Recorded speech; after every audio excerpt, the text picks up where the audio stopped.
Yo, Vegas lights shine bright, bad boy sitting pretty. Michael, Steve, Rob running things in Sin City. Podcast blazing truth, rhyming hard and witty. Three kings on the mic, Vegas life gets gritty. Matt Michaels dropping bombs, quick wit, no filter. Sin City's own, blending gold with the silver. Steve taking notes, every word's a thriller. Rob's on the tracks, beats cold like a chiller. Bad Boys a podcast, raw truth they broadcast. Speaking facts so fast, haters coming dead last. Las Vegas legends, three amigos top class. Mic in hand, setting fire, never outclassed.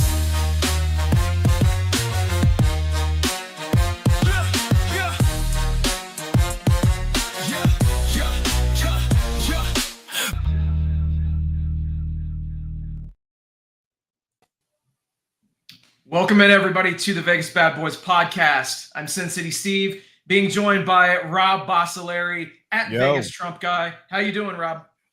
I'm good. I'm hanging in there. How are you? I'm doing well, man. We had a hell of a lot of wrestling. Oh my God! You had Fighter Fest. You had freaking. What are we talking about? Also, Money in the Bank. Yep. Worlds collide. Fighter Fest and Money in the Bank. Worlds collide. You had a gecko in the ring. We'll definitely talk about Mr. Iguana. Don't worry. Chad Gable wrestling twice. Yeah. Oh no, it's Chad Gable. What are you talking about, Cole? I said, buddy, Chad Gable. It's Americano. It's Grande Buddy Americano. Exactly. Well, dude, let's just jump right in. Let's talk about the event that carried the weekend, and that is Money in the Bank, which was live from the Intuit Dome in Los Angeles on Saturday, June 11th. And let's just kick right off from the very top of the show and run that down, as we had Naomi walking out with the Money in the Bank briefcase. Nobody saw that. Oh, dude, she is your Ms. Money in the Bank for 2025. And honestly, dude, I love this move. Absolutely love it. I said that they would give it to somebody else when we did our predictions, but to be totally real, I was worried that they were going to have, Jade come down and, cost her the match and all this other kind of shit. Now you can have her cost Naomi the cash in, which hasn't been done on the women's side. So, and even if you do have a successful cash in for Naomi, she is taking to her new heel character like a freaking duck to water, bro. Like, she is so good as a heel. It makes me question why they didn't do this sooner. She's good as a heel. I don't like proceed with caution. She says it awkwardly. She needs obviously a better catchphrase. She needs that's one of those WWE with caution.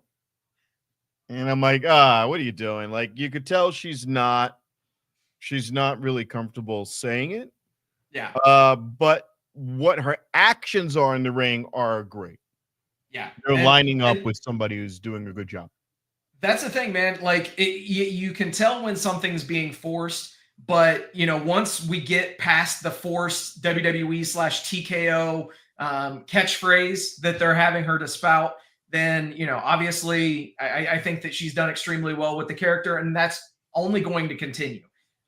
So good stuff there. I wish she would go by the name Trinity, though. I wish she would say, hey, Naomi is a baby face. It's not who I am. My real name is Trinity, and it allows you so many more options.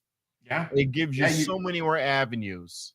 You could definitely go in a lot more avenues for sure. As with the case with a lot of the matches on Money in the Bank, there were moments in each match that kind of, I don't want to say overshadowed the match result, but just kind of looking back over this show, yes, the results were what they were, but in nearly every match, you had something happen that kind of overshadowed the actual match decision. And in the women's match, let's be real.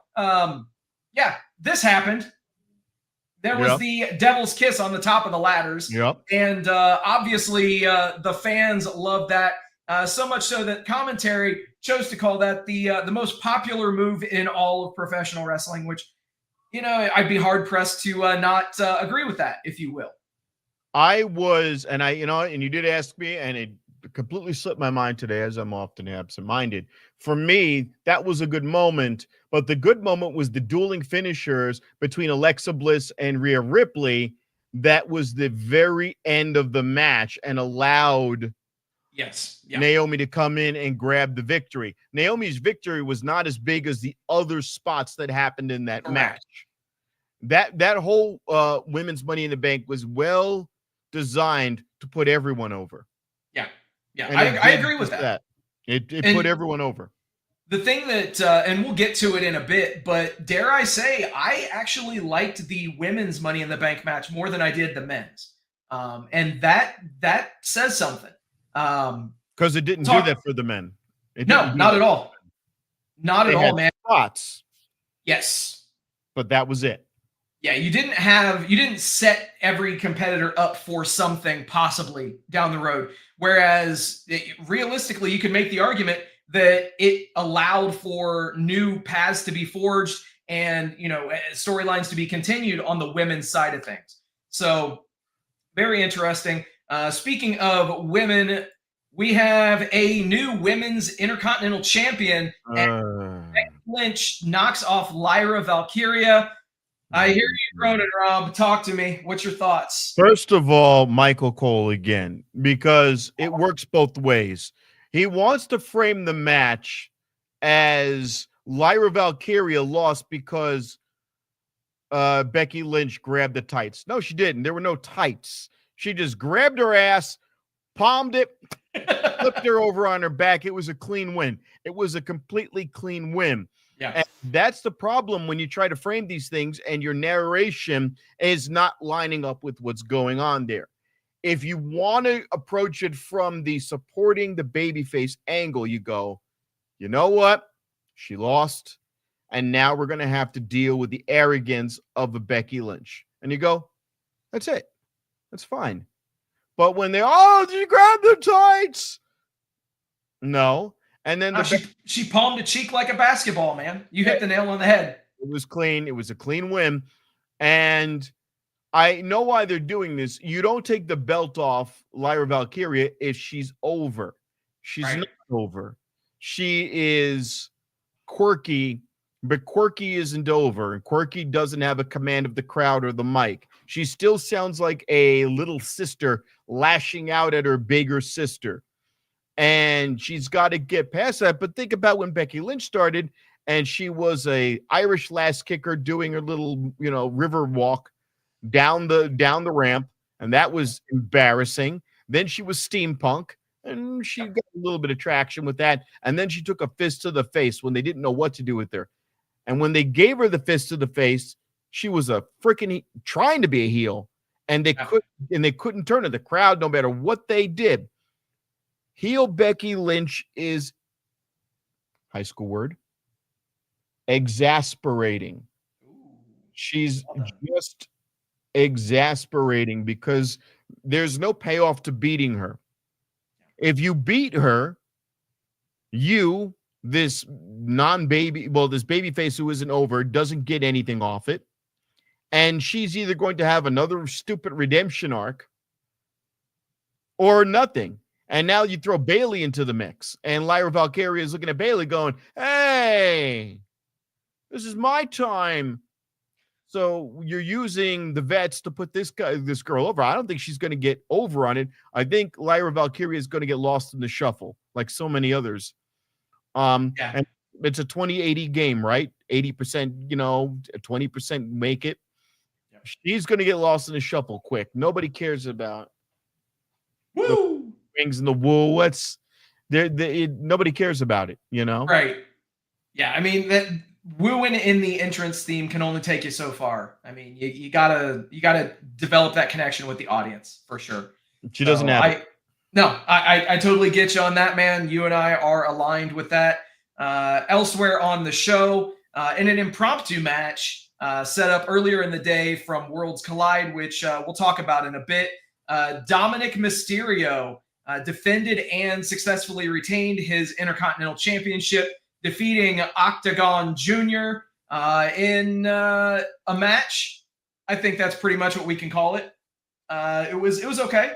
It did allow some fans to be acquainted with Octagon and what all he can do in that ring. But this was definitely just more of a showcase match for Dom, and deservedly so. I mean, this dude he's on an amazing run right now, and like him or hate him, he can wrestle. He can wrestle. Absolutely. I would like to see. Again, just me. He's pulling down Mad Poon right now. I want to see if this guy's got some abs going. I don't understand with the rubber little fucking skeleton. I want to see the guy just come out there, take some chops, bare chest, really, really show some ruggedness, if at all possible. So what you're saying is that you want to see a bare-chested Dominic Mysterio. Oh yeah, I'm ready. I'm ready. Let's diddy this up. Get the oil. That'll be later.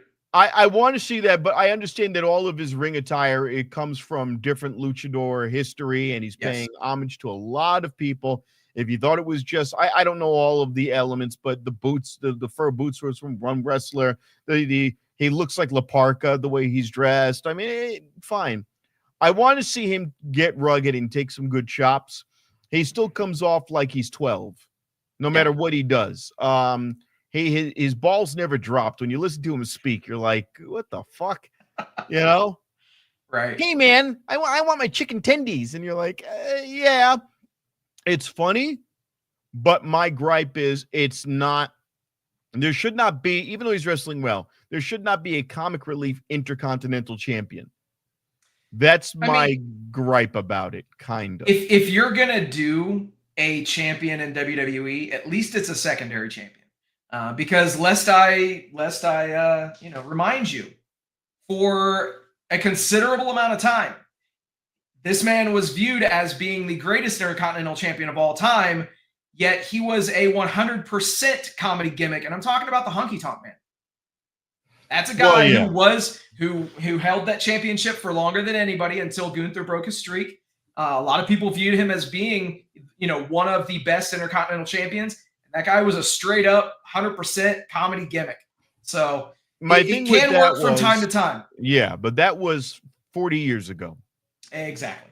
And my thing is 40 years ago, everything was kind of a gimmicky, schlocky, Hulk Hogan and tearing my shirt off. And you couldn't do any of that shit now. You laugh at anything that came out that all of these guys, like Saturday Disco Inferno, Val Venus, everything from like 20 years behind is all gimmicky.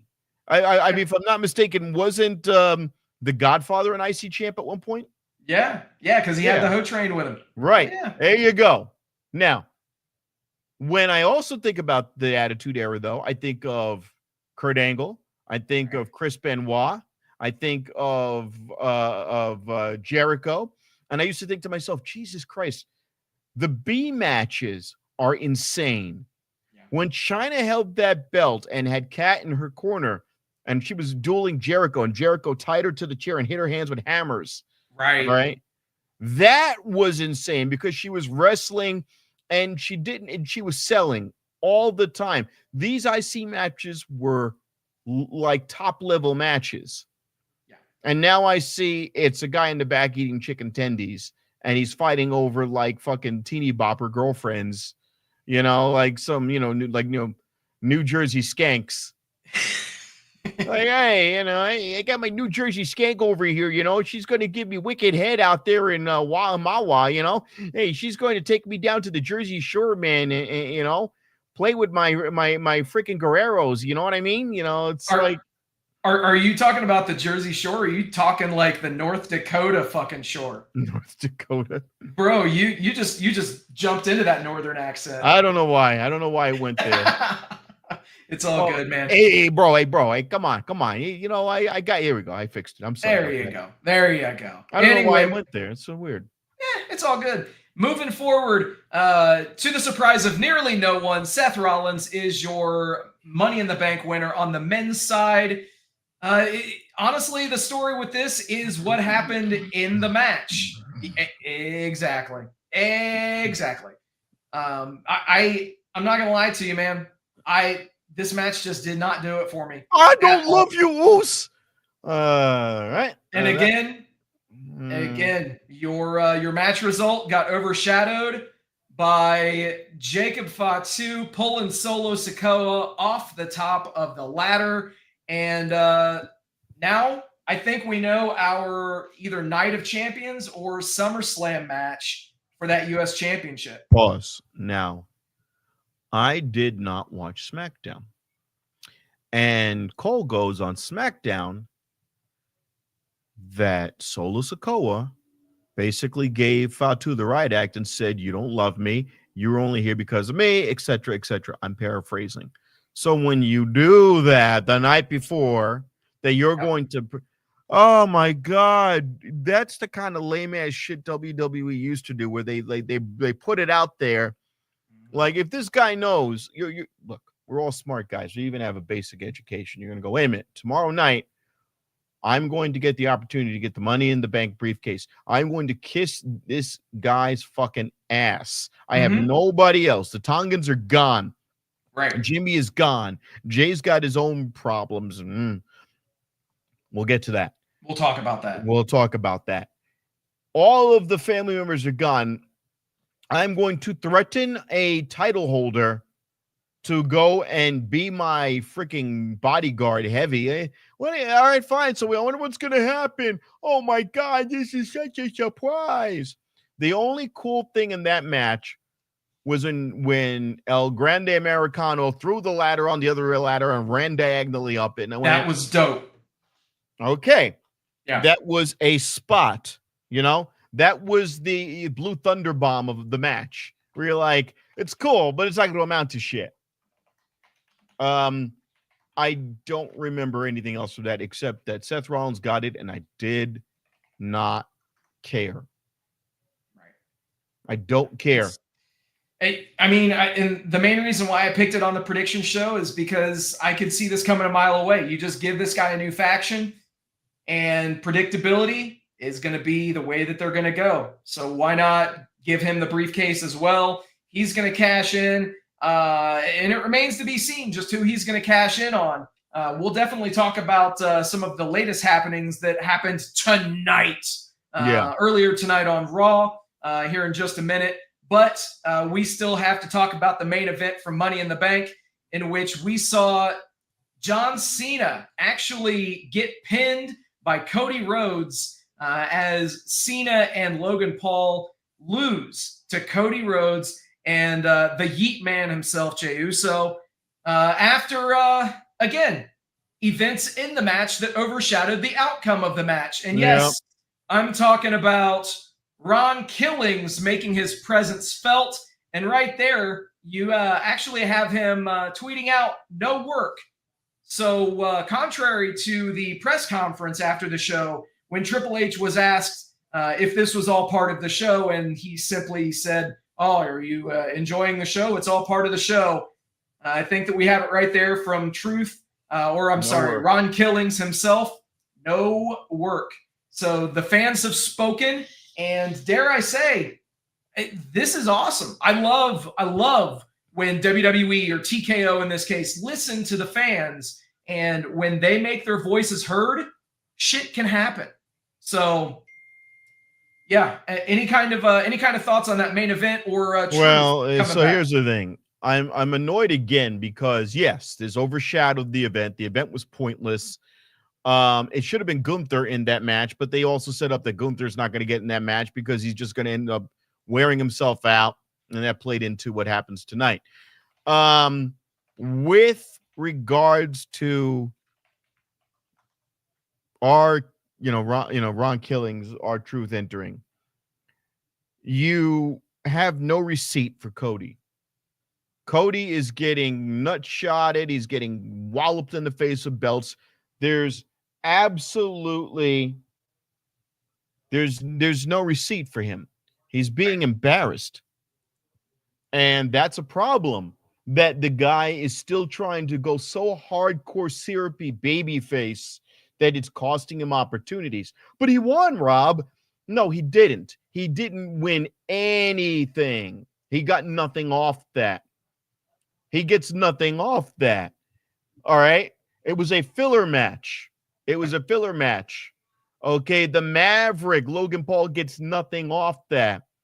All right, nothing happens. Now, R-Truth's back. The reason why it's important that R-Truth is back is because he knew that he was playing a filler role for a long time, and he has been a champion. If you have been a champion and your body is in meticulous shape at age 53, and you were showing up to work every week, and you were probably doing house shows, which is still physically demanding, and then they're going to use you as a 24/7 champion, which is a watered-down version of the hardcore belt, because the hardcore belt was defended all the time. You'd see Crash Holly running around in circles, Hardcore Holly running around in circles. So you're doing this now to this guy who's been a TNA World Heavyweight Champion, who can actually play serious characters, and you've misused him. And so you get rid of him, and the fans go, well, fuck you. So what's the real story? The real story is they said, hey, you're not fired. We're just not renewing your contract. Then the hoopla happens with the the IWC. Mm-hmm. And H goes, well, I guess I got to call you back. And he goes, fuck you. Go sit on it for a while now. Understand what my value is. Put some respect on my name, like he said tonight. And it took a call from Nick Khan. If Nick Khan is calling you, that means you are worth something now. Now, he gets in the ring tonight. I don't know if you got to see this segment. No. He gets in the ring tonight. If I'm not mistaken, it was right after the Lyra Valkyria, little Bailey, Becky Lynch interplay. He jumps up onto the podium. Wade Barrett's there tonight. Michael Cole, like Jesus came up. He takes off his stuff and he goes, I've been a comic relief. I've been a joke all these years. My name is R-Truth, and everyone likes R-Truth, and I'm glad that you like R-Truth, but he's a character, and my name is Ron Killings. And just to show you how serious I am, he pulls out scissors and cuts off his hair. Oh, shit. He cut off his hair. Dope. And when he did that, he took his hair like this, he rang it in his hands, and he goes, I'm done with that. You will put some respect on my name. Hell yeah. And now here's the thing. This is why sometimes I don't like WWE announcers, because they are so fucking full of themselves. Not to say that Tony Schiavone's any gem. But, hey, Fyter Fest, when that show started, he wasn't there. He wasn't behind the commentary. He was in the ring. He did his little old school, hey there, what's going on? And then he shut the fuck up. They put Ian Riccaboni there. Good choice. Yep. Ian Riccaboni can call matches. Schiavone can't. I digress. Truth is now, at least at this moment in time, as long as WWE doesn't do what they usually do, Truth is a competitor again. He's a normal wrestler now. They'll bald him up, give him some. I know, again, in the hair, his hairline was gone from all the braiding. I can tell you right now, don't braid once. This is what you get. But seriously, he looks like a lethal person now. He also is a person that we know, when he was Ron Killings in TNA, can cut some savage promos. He was a heel character as a champion in TNA. Yes. He was this like conspiracy theory type guy. He was dark and brooding, and he is so versatile that you could throw him anywhere. I would like to see him go to AEW and fight somebody like like a Briscoe, and go, I'm gonna clown you because you're acting like a fucking Delaware clown. I could see him going after a Jericho. I could see him having serious matches. By the way, who don't you see tonight? You don't see Rusev. Oh, but wait a minute. This is big. It's Rusev, and he's beating up on Comic Relief. So he's gone, done. Because he doesn't want to lose. It's the exact same shit that happened in AEW. He's gone. He's automatically gone. You know what? The best way I can equate his career. Think about EC3 when he got to WWE. He came in the suit and the tie. He went, Renee, I'm here. I'm going to be great. I'm going to, this is going to be great. I'm a Carter and I'm better than you. He was doing that. I'm better than you. And you know it before MJF was, and it took him nowhere. Then they had him in a food fight segment. That was his last time you really saw him. They had a food fight segment and he's like this because they'll buy you just to spite the other guys because he could be good. We found out he was good elsewhere. But when it comes to R-Truth, I'm surprised that he did it for as long as he did, where he said, I'm okay being comic relief. Yeah, I agree. A lot of times those comic gimmicks have a very limited shelf life, and R-Truth definitely, he got the absolute most out of that comedy gimmick that anybody has, dare I say, in the history of WWE. And he acknowledged it to the fans. He goes, I appreciate that you like R-Truth. He's funny. He's joking, but he also he gets abused. Yeah, and he's too forgiving. Those were his words. He goes, and R-Truth is too forgiving. Also, that rise in his voice, different voice, different demeanor, much different individual. Watch that, people. Watch it. The reason why he's important, Charmaine, is because once in a while, I was talking to Matt Michaels, who's recovering right now. He'll be back with us in a couple of weeks. And he goes, look, the fans and the IWC, they think they control everything. They think they're better bookers than the actual bookers. Not all the time, but sometimes they are. Nobody was crying that Braun Strowman was gone. No. Because Braun Strowman has no mic skills. Correct. Braun Strowman runs around the ring like Braun Breaker, but nobody cares. Right. Oh, get these hands. Yeah. Now cut a promo. Can't do it. Nope. Can R-Truth cut promos for absolutely eons? Absolutely. You slept on this guy. Yep. And speaking of your quote that you just threw out there, that they will buy you just to spite the other guys.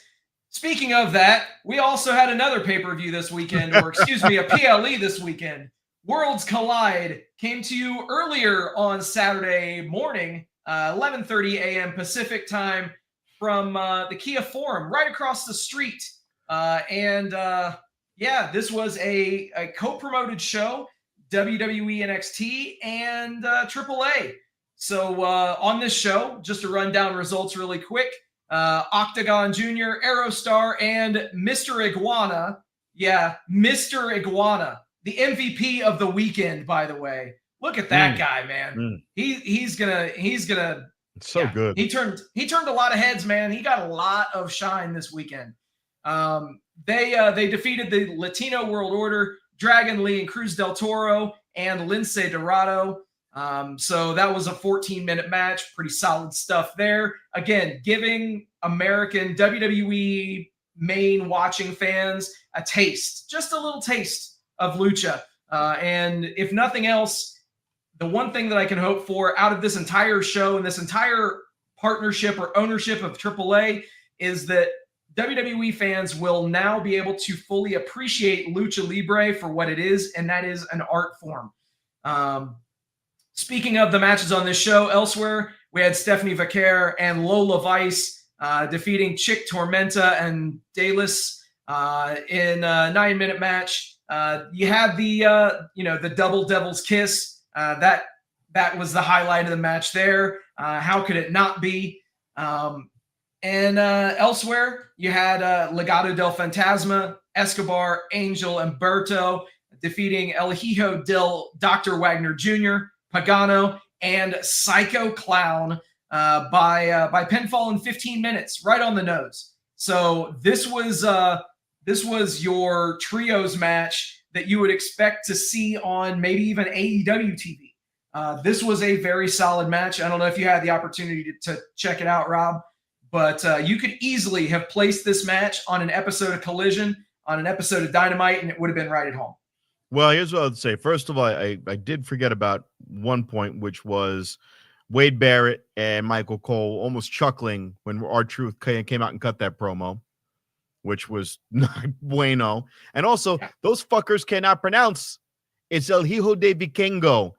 Yeah, exactly. We had Vikingo this weekend, and Vikingo is and he did a bloody good job, Vikingo. And I'm going, These are the whitest guys you know. Yep. And I think this is going to be another Ring of Honor type scenario. Yep. They will throw them in the audience once in a while. They will shuffle a couple of them up there. But for the most part, this is not going to leave the backyards of Mexico unless somebody is so goddamn over that it's undeniable. That's the only way. It has to be undeniable. Vikingo, yes. They see dollar signs with him. They know absolutely. That. How could they not? How could they not? And you know, elsewhere on Worlds Collide, we had Ethan Page successfully defending his NXT North American Championship over Javon Evans, Laredo Kid, and Ray Phoenix. That one was just under 15 minutes. And then last but not least, your main event for Worlds Collide was El Hijo del Vikingo defeating Chad Gable in 22 minutes to successfully retain his AAA Mega Championship. Honestly, I do freaking love Chad Gable's in-ring work, dude. He's phenomenal. And it's about time that he's seeing the love that he deserves for his character work now. We've known that he can go in the ring for a long time, but his character work is now getting the praise that it has deserved for quite some time as well. So this isn't Shorty G country. And what I'll say with this one is it's still comic relief level stuff, even though there's great wrestling behind it. Don't want to say that there's not sound wrestling behind it. You know, this isn't like so often and you cut a promo and you can't wrestle. This is great in-ring work. If this runs its course and they unmask him as El Grande Americano, which will happen probably, I would imagine, SummerSlam. SummerSlam has to be. Yep. So SummerSlam, he's unmasked. And once that happens, where does American Made go? Because everything that is happening right now with American Made is revolving around him. The same way that everything is happening right now with Rollins, which his group doesn't even, his faction doesn't even have a name. You know, again, the whole thing revolves around him cashing in. Once that does not happen, that whole faction is going to evaporate quickly. Oh, yeah.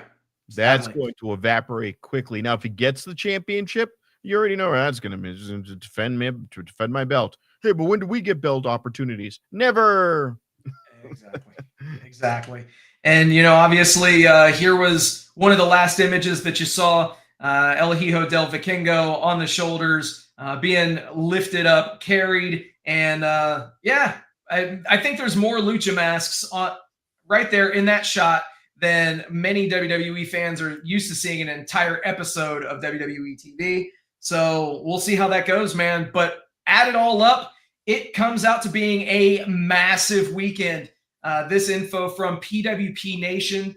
These are all approximations and estimates. WWE Worlds Collide, they sold roughly 11,000 tickets for a gate of approximately $649,000. Money in the Bank, 16,000 sold with a gate of $3.5 million. And UFC 316 at the Prudential Center, 17,000 tickets, 17.3 for $6.5 million. Added up, the numbers don't lie, 44,300 tickets for $10,700,000 for TKO. Damn. All right. That's a lot of money. It's a lot of money. Now, with that said, you still have Rey Mysterio as the biggest face on the flyer, even though he's not even really in the in the show that night. Exactly. How long are they going to, if they do decide to push AAA to the moon, which I don't think they're going to, until you go, hey, we've got legitimate talent here that we could put them on the flyer and really put some steam behind them? Like this guy. Mr. Iguana. I'm telling you, dude, this guy that's your breakout star coming from AAA, outside of obviously Vikingo. But between Vikingo and Mr. Iguana, you've got some breakout stars. I hope they get used. And I think a fair place for them to go would be NXT. If you're going to break them in anywhere, NXT. As far as the Latin world stuff, I think my only thing with WWE, and it's not a mega complaint. I can already hear Michael's rolling in his bed right now, recovering, going, you know what, Rob? But they've got a lot of disjointed factions. You've got, you know, the LWO, and kind of disjointed. They need to solidify some of these things and really, if they're going to do it, not have these pseudo factions. Correct. And for God's sakes, the fucking Judgment Day. Oh, I'm so over these people too. I'm just good night for Roxanne Perez. Yeah. You know, Dominic Mysterio gets to dunk his tendies in more sauces. Yeah, nice. Speaking of Duncan, WrestleMania Vegas is coming back next year. So nice. They're doing it twice. Saturday, April 18th and Sunday, April 19th, 2026, live from the Allegiant Stadium here in Las Vegas, Nevada. Oh, man, Rob, right when your wallet was going to be recovering. So here's the thing. I learned my lesson, and I'm going to say this to anybody. Don't buy the tickets. They're already sending out emails and feelers. Yep. Don't buy the fucking tickets. Wait. I spent $2,500. One of my buddies in the comedy scene spent $800 for night one and was closer to the hard cam ring than I was. Damn. Okay? Yeah. He was in the Modelo area, so if you're in hard cam and you're in the center, lower deck in the center, you're going to go to the Modelo lounge.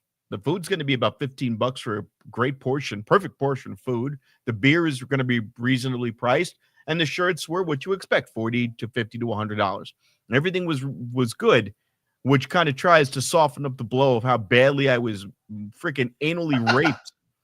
Okay? I'm still bleeding rectally over here. You know, I should be in the hospital, not Matt. Oh shit! Now, speaking of Matt Michaels, get better soon, brother. Yes, I know you're dealing with a lot right now, but I'm a schmuck of a friend. I'm like, hey, did you see it? Did you see it?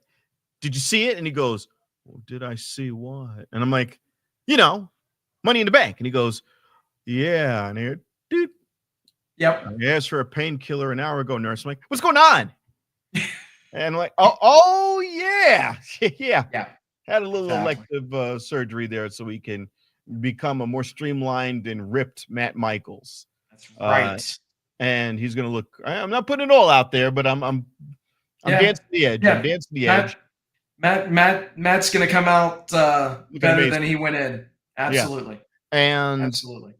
He still had a 1 hour conversation with me on the phone. So even in pain, he was still, and then the phone died and he called me back and continued where his last thought was. Don't buy the fucking tickets don't do it. Wait. Literally the day before. So now, could you end up getting screwed over? Of course. Maybe. Was it a good experience? Great experience. Allegiant's an amazing stadium. One of my favorite places. I don't give a fuck about the Raiders. Right. You know, I got the Raiders hat because it says Vegas on it and it's our colors. That's it. I don't give a shit about the Raiders. But Allegiant is a good stadium. Yeah. And it was a great experience, but not $2,500 great, which would have had me ringside less than a decade ago. Exactly. And speaking of being ringside, let's fast forward to something that just happened tonight on Monday Night Raw. And ladies and gentlemen, we have a new World Heavyweight Champion as Gunther reclaimed his championship as Jey Uso passes out to the sleeper, and Gunther is your new World Heavyweight Champion once more.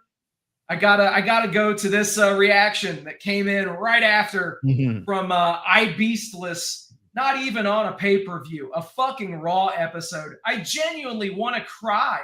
I love this reign. The vibes, the feels. Jay deserved better.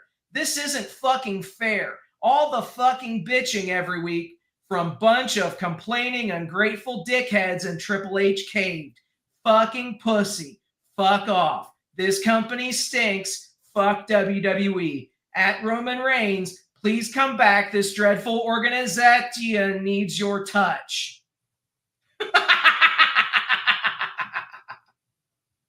Oh, man. Who's at iBeast?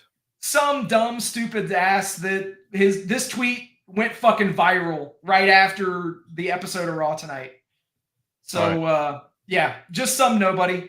Some individual in the IWC. You know how the IWC is. But I just had to show some reaction to the events. Rob, your thoughts? This had to happen. Number one, it's good that a title can change hands on Monday Night Raw, and that Raw means something. Yeah. You don't want to do it like the last year of, WCW, where it was like every other month. It was like a new fucking, Vince Russo kept changing the belt and flipping it around. It's got to mean something. Now, I don't like the World Heavyweight belt. It should be the WWE undisputed World Heavyweight Champion, and they go back and forth between the two promotions. It gives them an opportunity to work any type of schedule they want, and there you go. And if you want a feud to happen on SmackDown, then you have some Fridays, and if you want the feud to happen on Raw, then you got Mondays. That's what it was when SmackDown was introduced. Triple H would go on both shows. The Rock would go. You don't even have to go on both shows. I'm going to stick to that one because and yes, I get it. It's a lot of work, but I'm going to stick with that one. I don't give a fuck. The Intercontinental belt should be elevated to the level of what the World Heavyweight belt is, and the U.S. Championship should be elevated from that point too, instead of just being considered like afterthoughts. Because as I said earlier, the IC belt was not an afterthought belt. That was was like, Yeah. So with that said, now Jey Uso cannot cut a promo. He gets tongue-tied. What did they do to him? He sat there and he does one of these. And I'm not trying to make fun. I don't think he can keep up. He'll go.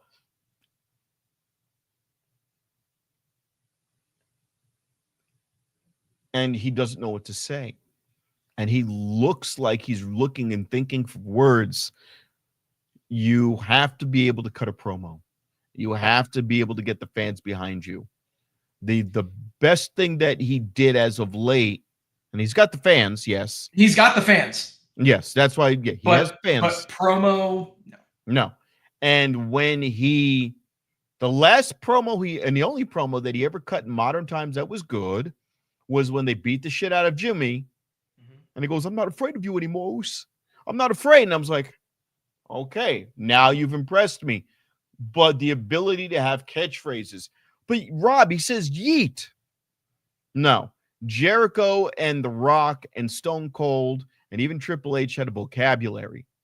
Right. This guy doesn't. It's the same reason why Lyra Valkyria is not going to go anywhere anytime soon. It's the same reason why I roll my eyes when Becky Lynch gets it. A lot of these people. It's the same reason why Nia Jax, after fighting in the men's Royal Rumble, and then the following day her response was, did you see that? I was in the men's Royal Rumble. Wasn't that incredible? That was me. Whereas Chelsea Green, on the other hand, can do the Karen gimmick and then wrestle well in the ring. So you have an obnoxious gimmick and then you wrestle well in the ring, and I'm engrossed in it.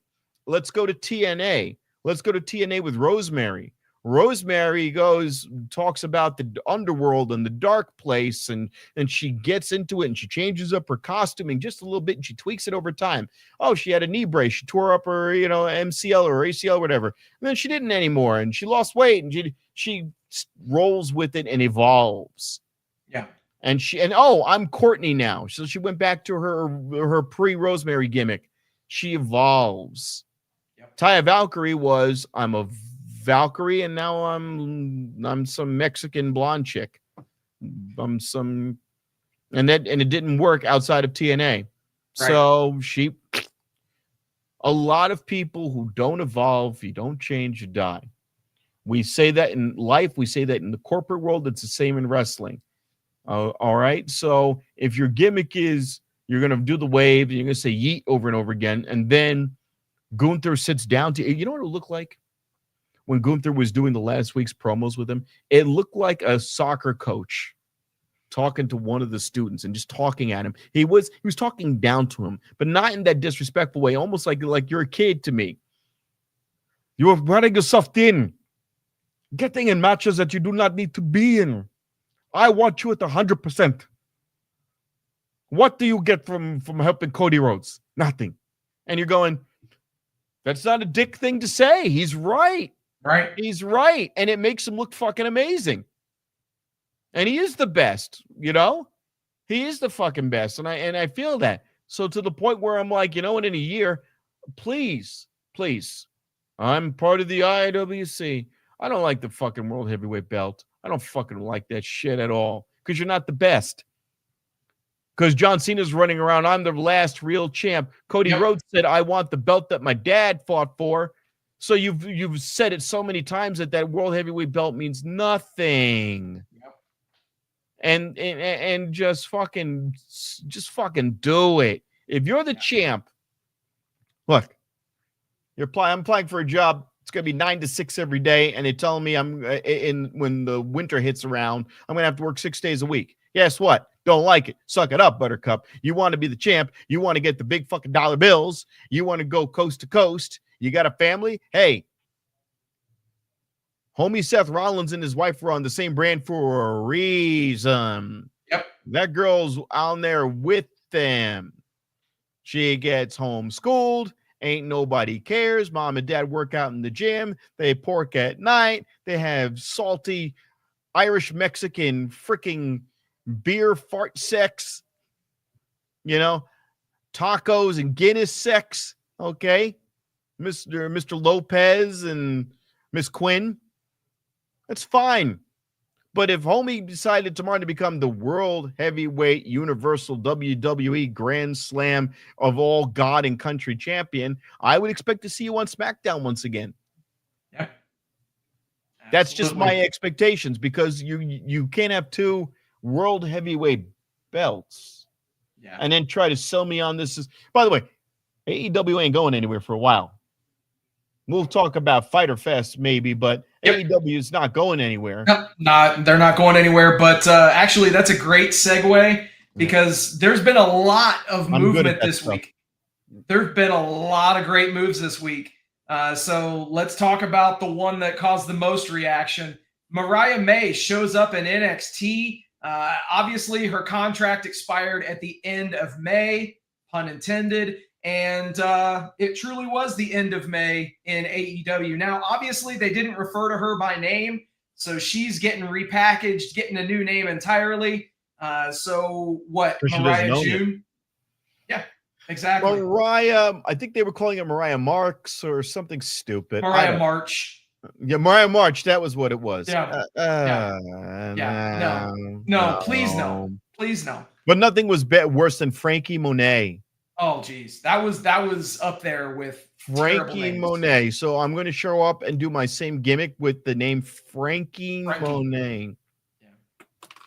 But, elsewhere, other people on the move. Alex Windsor, one of the more established women's wrestlers in all of Europe. She actually tweeted out that she was all elite. So she signed her deal with AEW. She should be debuting very soon. And yes, for the record, she is Ms. Will Ospreay, but she got there on the merits of her own work. So she definitely will be contributing to the AEW women's division. And speaking of women going to other locations, we had Shotzi Blackheart show up in GCW's Tournament of Survival. And she was in a fucking death match. She was in a fucking death match. Obviously, don't want to show any of the images here, but she didn't leave anything in the ring. She left it all out there, man. So she was she's already doing her thing. So crazy stuff there. Also, this past week, we saw the return of Ty Mello to AEW TV. She was out on baby leave and showed up to save her friend Anna Jay as she was being attacked by Megan Bayne and Penelope Ford, thus fueling more rumors of an AEW women's tag team division. Please. That's something that's needed, man. That's something that's needed. Make it for what women they have and how they're using them. Make it worthwhile. So if they're going to be there and you're going to just put them in there, fine. Give them a fucking belt. You've got enough fucking belts over there anyway, so you might as well give them. Make it worthwhile. And you know, Rikara, now they're doing the fake kissing. Yep. With Tony Storm. With Tony. Yeah. Hey, man. They didn't do a kiss last time. She leaned over and mock kissed her. Yeah, man. You gotta tease it, and then once it happens again, the fans will pop like crazy. But speaking of women's tag teams, over on TNA, we had a return of The Inspiration, the former Iconics from WWE, and they're back in the mix. I'll leave that up there for a little bit. They're back in the mix in TNA and coming out to attack the Elegance brand. Oh, yeah, so good. Definitely have been missed. With Sean Spears.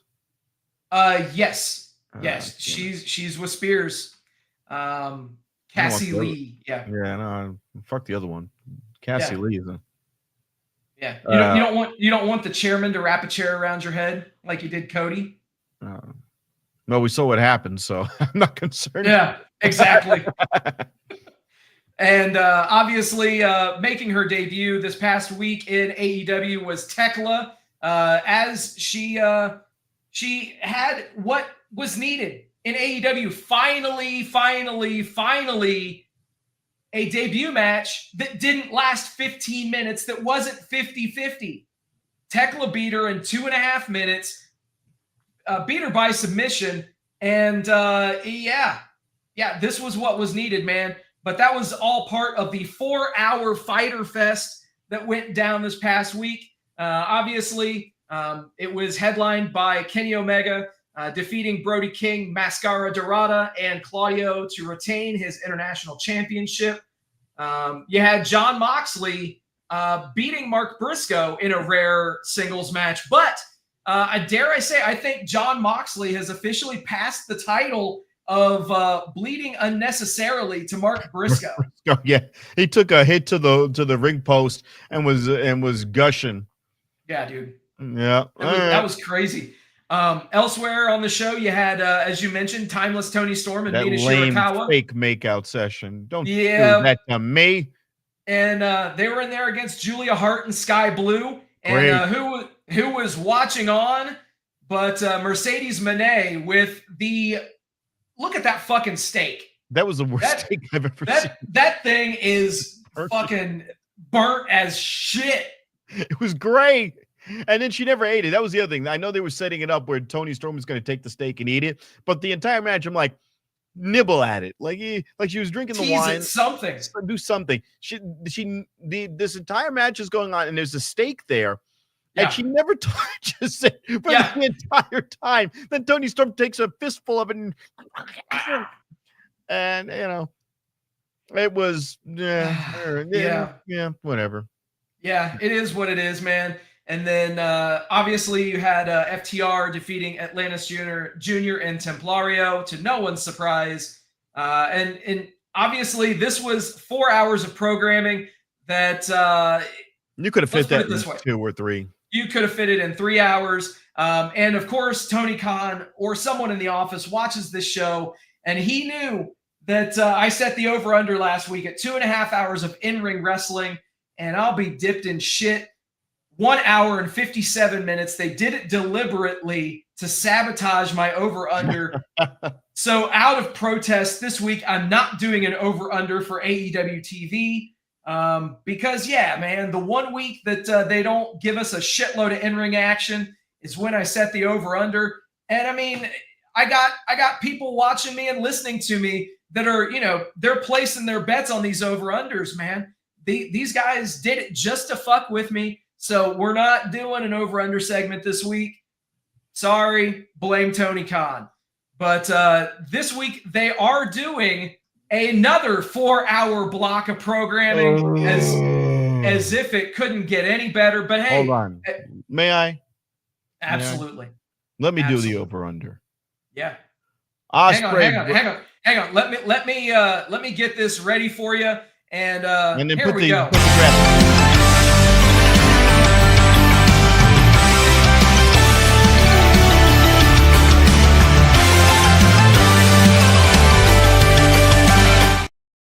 All right, let me see this chart and let me call this.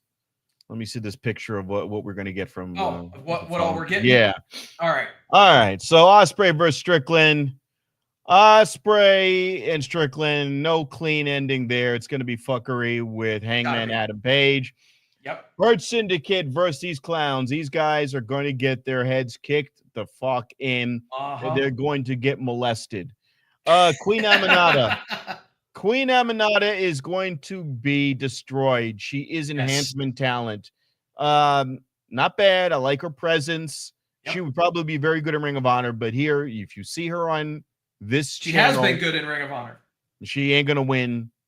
She's not gonna win. When you see her on the main roster, she gets wasted. Tony Storm, Julia Hart. Interruptions. So no clean ending there because Julia Hart's over as well. So that means that this is only going to end in interruption. Yep. Oh my God, another one. Bowens. Okay, Bowens, he's gonna get wasted, but Daddy Ass is gonna save him. Daddy Ass is going to save him and hopefully keep the flies off of him.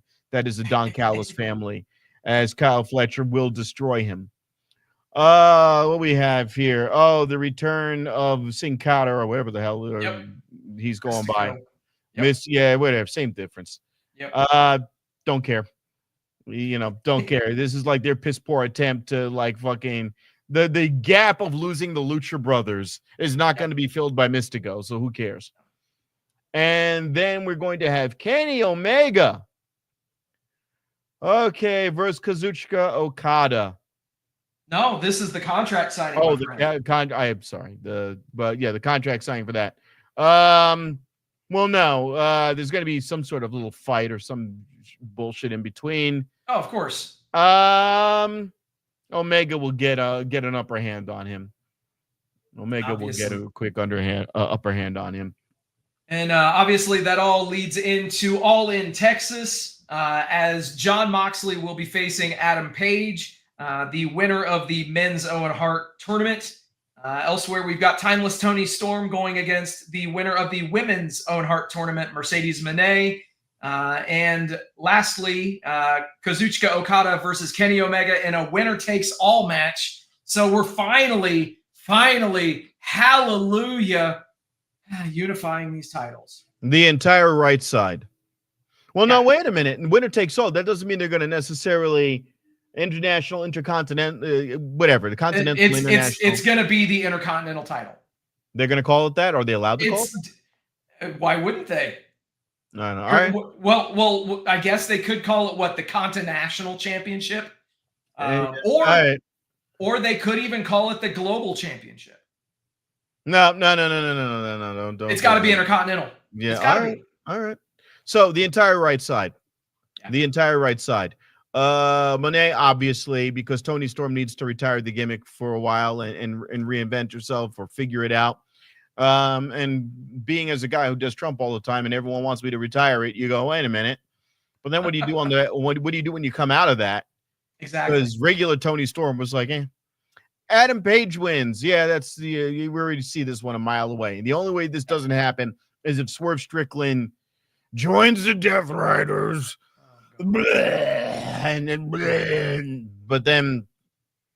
And Omega, why would I want Omega to win over Okada? Because Okada is a heel, and number one, they're not doing the subtitles for him. He's not been very vocal. He's not been showing up a lot. And I don't want Omega to chase any more than he has to. The champ gets a chance to sit on his ass. He needs to ease his way back in. He's still probably not 100% after his diverticulitis. He needs to be the champion. Let Okada decide where he wants to go from here. Does he want to realign with the elite? What is the elite now? Yeah, exactly. The only way Okada wins is if the elite fucks with Omega, which is likely. But then I could also see then Will Ospreay getting involved. I could see enough hands in the mix, and it's all in. We might get a return. You could see Eddie Kingston come back. You could see other people showing up. That's my pick. Eddie Kingston's going to get involved. He's going to show up. There you go. I love it. All right, so let's take a dump with the social media.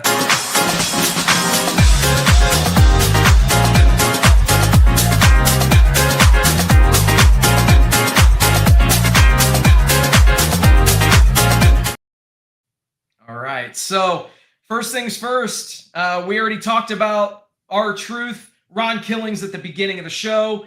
No cap, hashtag we want truth was seen, heard, felt, and understood. Believe me when I say this, I love every one of y'all to death. We made history together. So that's fucking awesome to see, man. Respectfully. Yeah. Respectfully. And speaking of respect, congratulations to Sheamus and his Celtic Warrior Workouts channel on reaching 1 million subscribers on YouTube. So this man is, he's carving out a career for himself after he gets done with working in the squared circle with those YouTube workouts, and it's working for him, dude. Give him the goddamn IC belt now. Please, that shit needs to happen. And give him the. And was he ever world heavyweight champion with that? Oh yeah. All right. Not the new iteration of the belt, but he was give him those belts. The big gold ripoff. And give him those belts. Yep. Speaking of the international title, it made a journey to Eddie's grave as Dom took the belt to his father's grave and shared a moment with Eddie Guerrero and the IC Championship. To his father's grave. It took me a second. I went, what the fuck? What? There you go.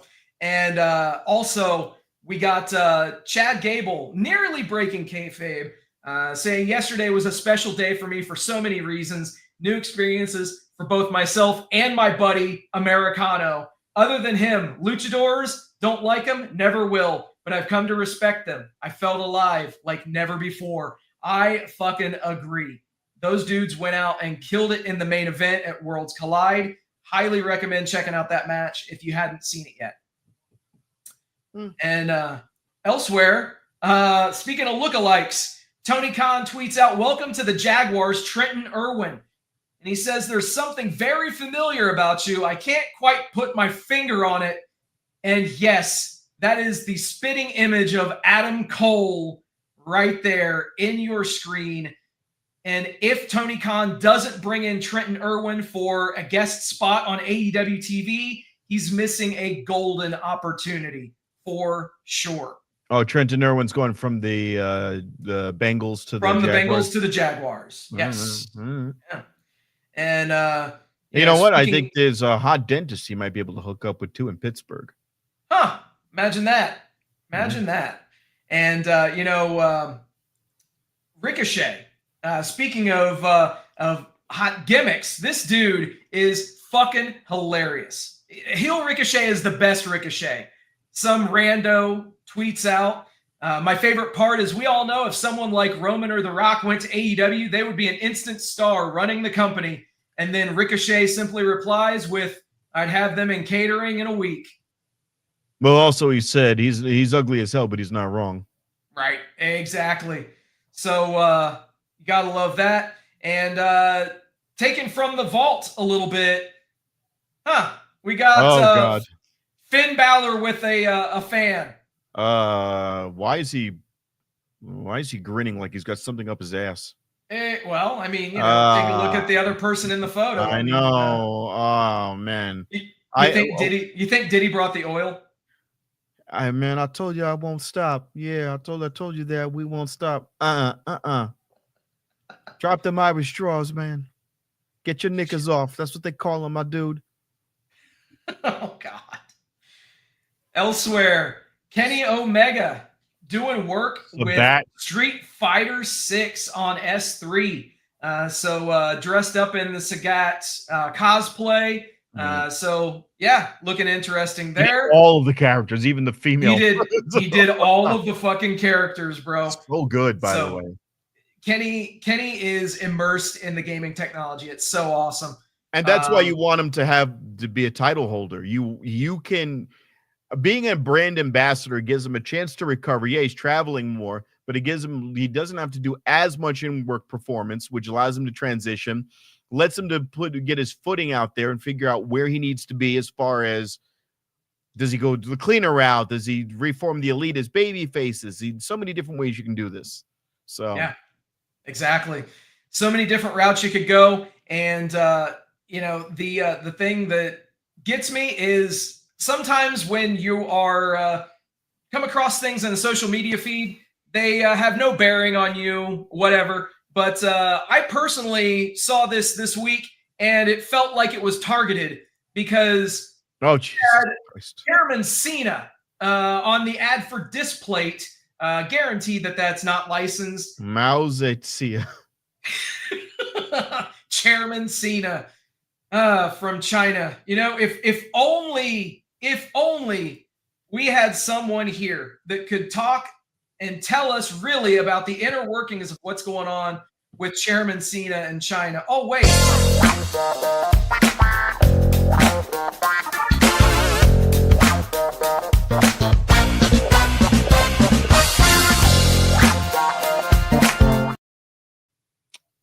You know, first of all, I didn't have time to put on my face. Just so disrespectful. See what they do to me? See what they. If that would have happened back then, Chairman Cena would have had you taken out and shot with AK-47s, okay? And it would have been, with me, it would have been a solid gold AK-47. It would. Well, that's a Russian weapon. Excuse me. We would have had a solid gold M16, okay? You know what? Yeah, I like that better. In fact, you know what? What is that N17? What is that, rated N17, the dirty movies? It would have been an N17, okay? It would have been a lot bigger bullets, a lot faster, full automatic, fastest bullets that you've ever seen. It would have been stopping power like never before seen, okay? And what we've got to do is get rid of these bad wrestlers, okay? John Cena is making America great again. He's making America great again. He's the greatest of all time. So many people have said that. They said, you know what? He's the greatest of all time. He's got hundreds of more championship runs than Ric Flair. Even they don't even count the stuff that he did in Crockett Wrestling back in the 70s. That's how long Cena's been doing it, okay? He's been doing this since 1975, okay? People don't even know that. He wrestled Ricky Steamboat. He wrestled Andre the Little. He wrestled so many people, beat them all. He couldn't beat me. He tried to beat me back at the Silver Dome in 1983. He tried to beat me. Couldn't do it. Couldn't get the job done. Almost the greatest of all time. Almost the greatest of all time. But Chairman Cena is going to make the WWE great again. He's got, 17 appearances left? 7. They're telling me. Is it 17? Yeah, it's 17. But 17 appearances left, and then wrestling is going to be a shithole. He's going to turn the WWE into a third-class shithole country, okay? It's going to be like it's going to be really bad. It's going to be real bad stuff, believe me. It's going to look like AEW now, okay? It's going to be real bad. They held back on a lot of what they could do. Yeah, they definitely could.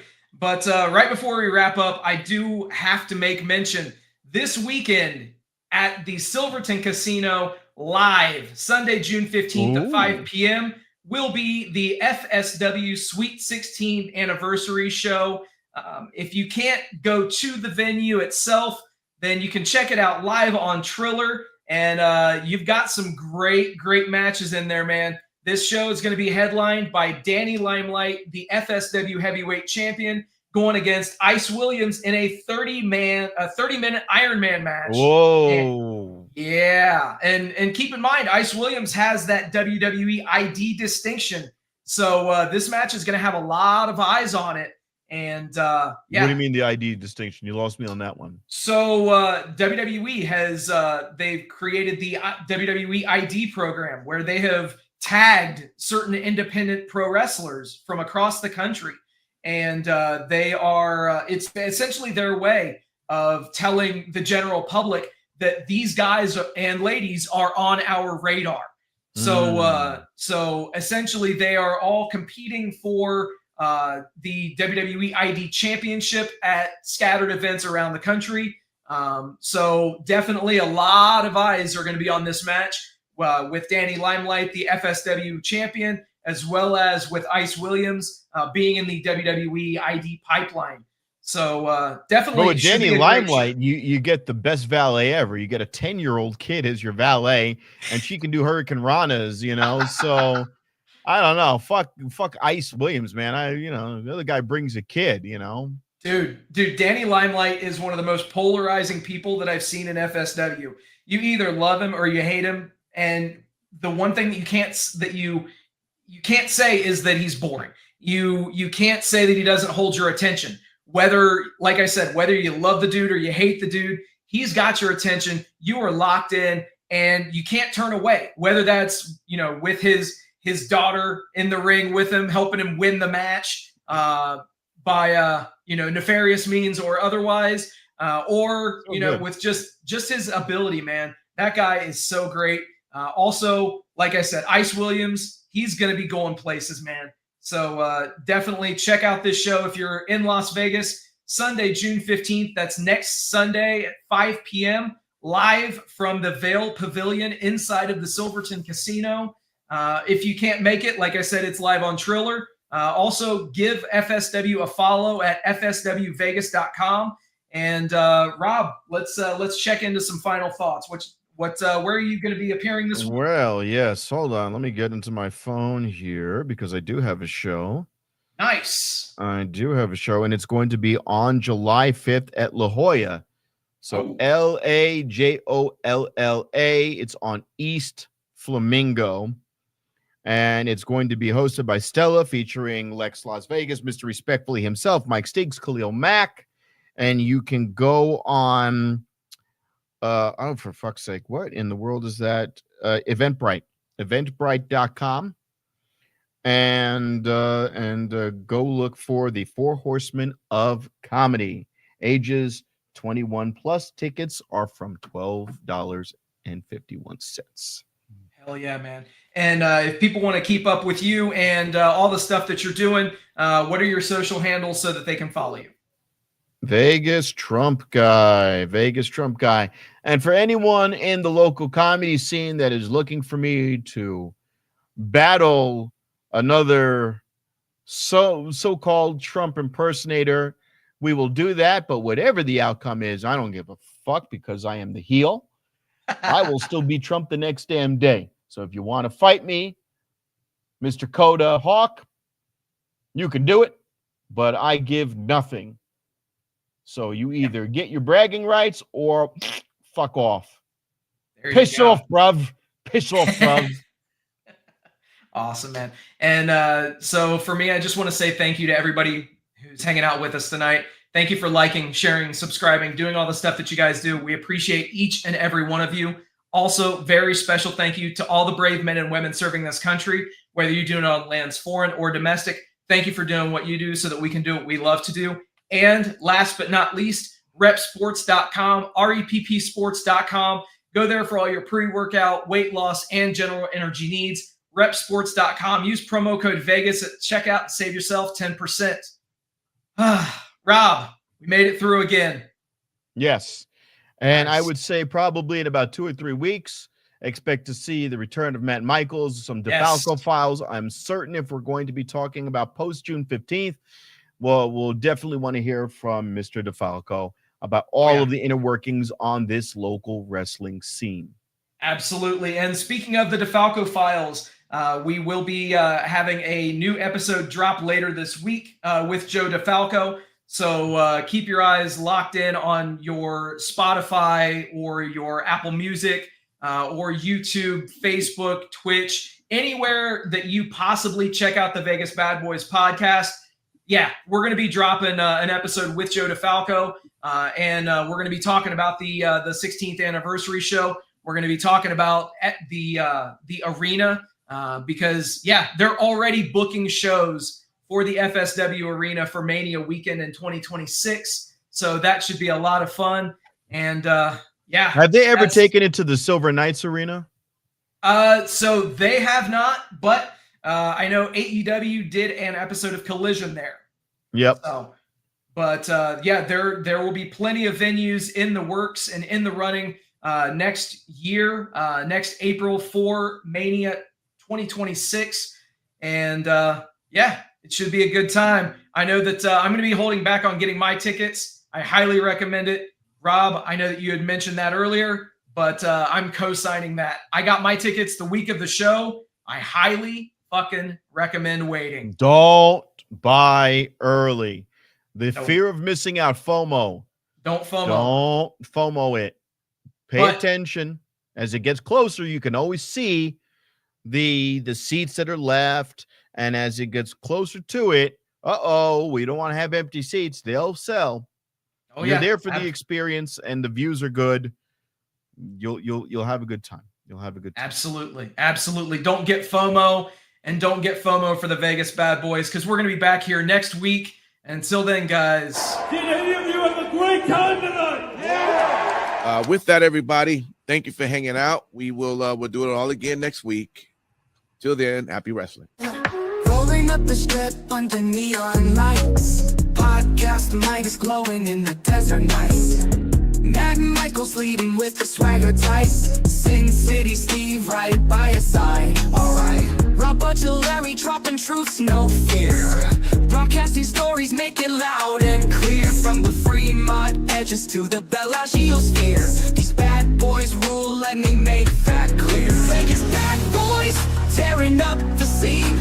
To Matt Michaels and the Vegas Boys of Podcasting, this is John Cena saying thank you so much